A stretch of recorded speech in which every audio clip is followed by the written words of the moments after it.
அனைவருக்கும் வணக்கம். மகா கல்யாணம் டுடே எபிசோட். சூர்யா மகாவும் 2 பேரும் பேசிட்டு இருக்காங்க. சீக்கிரமாக வந்து பிரபா ஐஸ்வர்யா வாழ்க்கையை சரி பண்ணிவிட்டு நம்ம சந்தோஷமாக வாழணும் அப்படின்ட்டு சொல்லிக்கிட்டு இருக்காங்க. அதுக்கப்புறம் இப்போ கூட வந்து இவ்வளோ விஷயம் பண்ணியிருக்கீங்களே அப்படின்னு சொல்லிட்டு ஏதாச்சும் நன்றி சொல்ல பார்த்தியா, அது கூட சொல்ல மாட்டேங்கிறான்னு சூர்யா மனசில் நினைக்கிறாங்க. இங்கே மகா இருந்துட்டு இங்கே பாருங்கள், உங்கள் மனசில் இருக்கிற காதலை சொன்னால் சந்தோஷமாக வாழல சூர்யா, நீங்கள் அதை சொல்ல மாட்டேங்கிறீங்கன்ட்டு 2 பேருமே மனசில் நினச்சிட்டு இருக்காங்க. அப்புறம் ஐஸ்வர்யா ரூமெல்லாம் பார்த்தீங்கன்னா ரொம்ப கலைச்சி போட்டுருப்பாங்க. என்ன ஐஷோ பாத்தியம்மா எந்த அளவுக்கு லவ் லெட்டர் எழுதி வச்சிருக்காரு இவர் அப்படின்னு சொல்லிட்டு கோவப்பட்டுக்கிட்டு இருக்காங்க. அப்புறமா கௌதம் சித்ரா வராங்க. ஐஸ்வர்யா என்ன பண்ணிக்கிட்டு இருக்கா, ரூமை இப்படி அலங்கோலம் பண்ணி வச்சிருக்கான்றாங்க.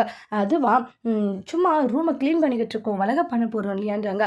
அப்படியான்றாங்க. ஆனால் உங்களை பார்த்தா அப்படி தெரியலன்றாங்க. கௌதம், என்கிட்ட நீங்கள் எந்த ஒரு விஷயம் மறைச்சதில்ல இல்லையே, என்ன ஆச்சுன்றாங்க. உங்களுக்கு இந்த அளவுக்கு ப்ரப்போஸ் இருந்திருக்கான்னு நினச்சா எனக்கு ஷாக்கிங்காக இருக்குது. இத்தனை பொண்ணுங்களை காதலிச்சிருக்கீங்க, இவ்வளோ லவ் லெட்டர் எழுதியிருக்கீங்க, இதில் இருக்கிறத நீங்கள் படிங்க. இல்லை ஐஷு படிக்க போகிறீங்களா இல்லையான்றாங்க. படிக்க கோடீஸ்வரி அழுதுட்டு இருக்காங்க. என் பொண்ணோடைய வாழ்க்கையே போச்சு அப்படின்னு சொல்லி அழுகவும் எல்லாருமே வராங்க. தாத்தா பாட்டி ராஜலட்சுமிலாம் வராங்க.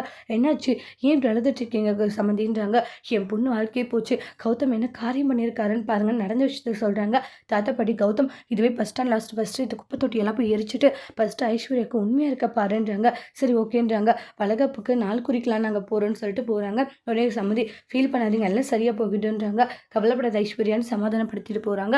அம்மா நீ ஃபீல் பண்ண வேண்டாமான்ற மாதிரி சொல்கிறாங்க.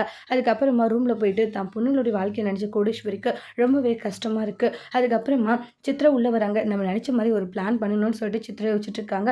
அப்புறமா அனாமிக்க போகிறாங்க. என்ன எங்கே வந்து நின்றுக்கிட்டு இருக்க, இப்போல்லாம் என்னை பார்த்தா ஒளியீங்களே, திருடனை பார்த்த மாதிரி ஒழிச்சிட்டு இருக்கீங்க, நான் ஏன் உன்னை பார்த்தா ஒளியணும், அது உங்களை தான் கேட்கணுன்றாங்க. எல்லாத்தையும் பண்ணிவிட்டு என்னை மட்டும் மாட்டி விட்டுட்டீங்களா, இந்த கல்யாணத்தை நீ நடத்தினதே நீ தானேன்றாங்க. பிளான் பண்ணி என்னவோ நான் இது பண்ண மாதிரி ஓவராக தான் பேசிட்டு இருக்க, எல்லாத்துக்கும் காரணம் நீங்கள் தான், கூடி சீக்கிரத்தில் கண்டுபிடிக்கிறேன்னு சொல்லிட்டு அங்கேருந்து அனாமிக்க போகிறாங்க. அதையும் பார்க்கலான்ற மாதிரி நினச்சிட்டு இருக்காங்க. அதுக்கப்புறமா ஸ்வீட் வாங்கிட்டு வந்து கொடுக்குறாங்க. இது மாதிரி வளகாப்புக்கு நாள் குறிச்சிட்டு ஒரு நல்ல நாளை குறித்து தந்திருக்காங்க, சூப்பராக பண்ணணுன்றாங்க. அதுக்கப்புறமா உங்களுக்கு தான் மெயினாக கொடுக்கணும்னு நினச்சிட்டு மகாவுக்கும் சூர்யா கொடுக்குறாங்க. என்ன பண்ணுறது, உங்களுக்கு தான் அப்படி ஒரு வாய்ப்பு அமையலன்னு சொல்லிட்டு ஒரு மாதிரி அவங்களுக்கு கேவலமாக பேசுகிறாங்க. அப்போ ஃபீல் ஆகுறாங்க. சித்ரா என்ன பேசிட்டு இருக்காரு, இருக்கிறத தானே சொல்லிக்கிட்டு இருக்கான்றாங்க.